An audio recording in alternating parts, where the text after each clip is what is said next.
Making charcoal for a forge. William Hovey Smith, 2016. Here we are doing charcoal done from wood cut on our own property in the manner they did in ancient Japan. And here are two prints from Japan that date actually from the 1880s and were actually drawn originally on silk hundreds of years before. I am the author of Backyard Deer Hunting, and here we are making charcoal to temper some knives for Hovey's Knives of China. Today, in the midst of intermittent thunderstorms and showers, we are making charcoal. And I have one lot here of pretty good wood that was at the bottom of a great big wood pile that I cut years ago. Now the top part of that pile was pretty well rotten, but the bottom still has sound wood in it, and so that's what I'm putting in here. And I'm about to close it up right now because we are having some dripping rain, and I don't want it to put the fire out quite yet. Now that is about as fine a looking fire as one would think one would want to have, and that is about ideal. There is still just a few fragments of unburned wood in there, but we're not going to worry about burning up every last little piece of it. We're going to start cooling this fire now.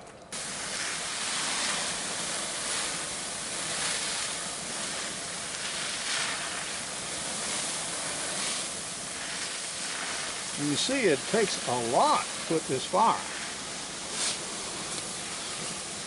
And now you see some of the logs actually dripping and turning black.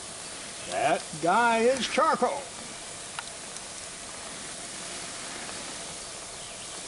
On our adventures in charcoal making for the forge, now this was wetted last night from my cooker, and so I've now had it air drying out here, and we've had some bright sun, so this is starting to get dry. It's not completely yet.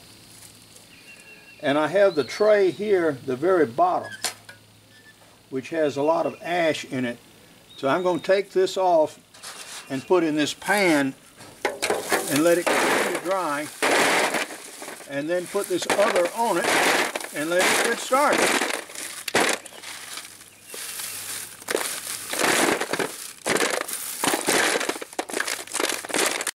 But yeah, this is pretty good stuff.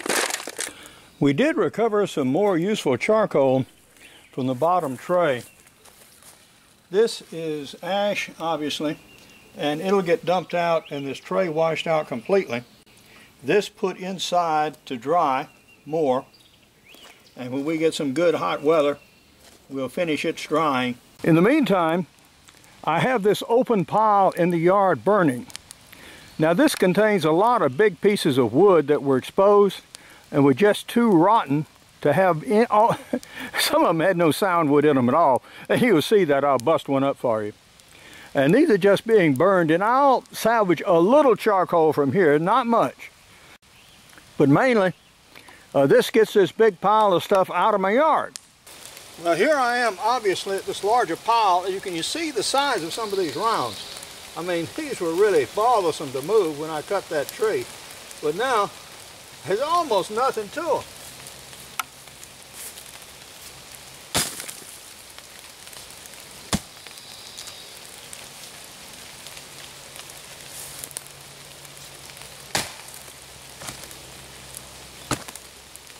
See, there is a little sound wood in there, but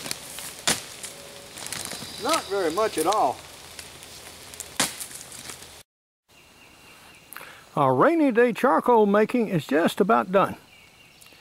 I put the first load of water on the burn pile. As you can see, it's still pretty much cool, although there are a few pieces yet that show some kind of life here. This one right there, that one's still hot. A couple here are still hot. I'll put just another dose of water on these. Because one thing you don't want to do if you make charcoal is put a live one in with your dead ones. Shortly you will have fire that you do not expect and do not want. Consequently, when you're making homemade charcoal, you don't want to store this stuff indoors in a building or in any structure for some days. As you see, I'm making more charcoal. And that fry pan on the top contains the sand that I am drying. Now that pan was given to me by a friend, and well, it's not terribly old, but who knows, early 1950s I would guess. But it was put away and somewhat rusted, and he didn't really want to use it, but I'm glad to take a cast iron frying pan. I found myself needing another drying rack for the charcoal, and so while we had rainy weather, and I had some excess pallet wood on the back, and so I made another frame. Now this one is just the 2x4s with a screen stretched over the top of it, and you'll notice interestingly there's a space at the bottom with no screen. Well, I'm going to use this to rake the charcoal and other materials off. Actually, I also use this to clean cemetery plots, that is the gravels on cemetery plots, to get the excess dirt that's accumulated in them over the decades. And when I do that, I put the two screens one on top of the other, with this screen on top of another one of similar size when I'm dealing with very small gravels. And I have one such plot, and so when I get around to it, I'll show you how to do that.